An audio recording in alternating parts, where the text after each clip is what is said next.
Panic disorder is when physical symptoms come on based on your anxiety. Sometimes you don't even know it. So how do you control that panic? How do you identify it and figure it out? Listen to this.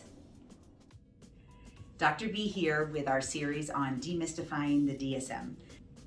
And the next one is panic disorder. Most of the time, this is not an isolated condition. It's in conjunction with something else, but it would be treated the same. And it's defined by these panic attacks happening on a frequent basis. And I have personally experienced a panic attack, but I know where it's coming from. It's, if you know my story, I have lost 3 of my children, and I have experienced this panic anxiety that comes over me, and it produces pretty significant physical symptoms. And that is the difference between anxiety and panic anxiety. So we describe anxiety as mild, moderate, severe, and panic. And then in panic, you have these panic attacks where they just come like a flood. And oftentimes people will tell me, I don't know where this is coming from. And I would challenge you in saying that, because everyone's like, oh, I don't need counseling. They just come. I don't have any control over them. There is something that is bringing that up for you. Now, I work on myself all the time, and so I have very good insight into what happens and why I'm feeling the way I'm feeling. So I'm able to identify that. But when we are, if we were using the Mentally Strong method to help you identify what is the psychological component of your panic attack, right? We know that it's physical. You have physical symptoms. I mean, people are walking into the emergency room thinking they're having a heart attack, and it's actually a panic attack, okay? So I'm not denying that there is a physical component of what is happening to you, but there is a psychological cause behind that.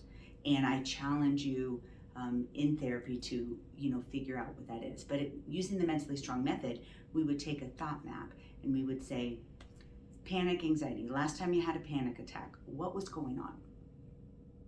What about in the past when you had a panic attack, what was going on? When was the first time you had a panic attack and what was going on?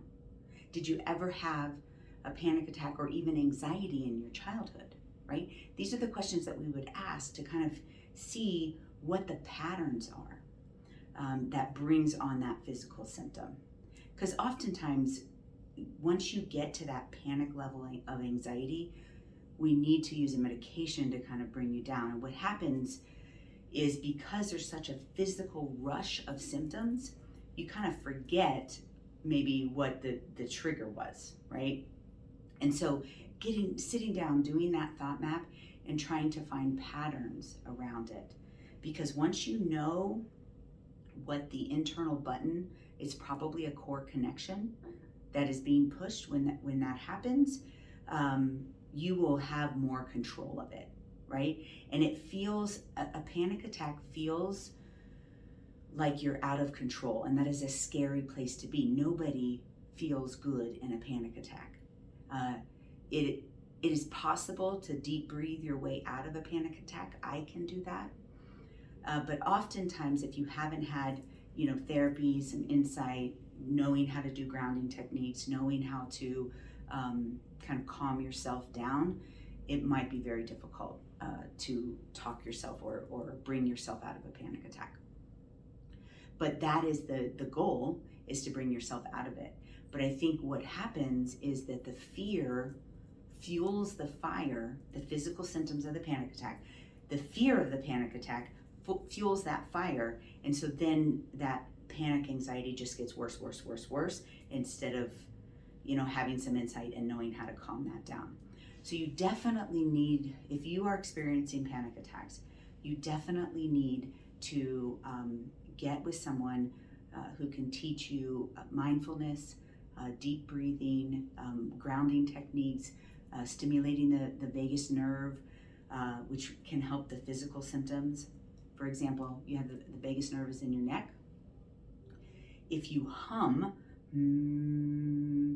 That vibration actually stimulates the vagus nerve, which the vagus nerve is what would help you calm down. It is also a physical nerve, a calming nerve.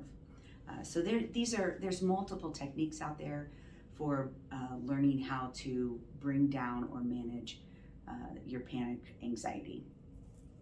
But also figuring out what your triggers are so that you can decrease the intensity and the frequency in which this occurs for you. If you're unable to do those things, you might have an underlying also generalized anxiety that you would need to treat with typically an antidepressant medication to get more neurotransmission in your brain. The more we have floating around, the more we can utilize to help us have control of our brain. So that's panic anxiety. If you are experiencing it, I know it is super scary, but make sure that you're trying to treat it from every avenue, not just medication. So you can do this. All right, for more free content, follow us, subscribe, push that little bell button so that you get notified when more free content is out there.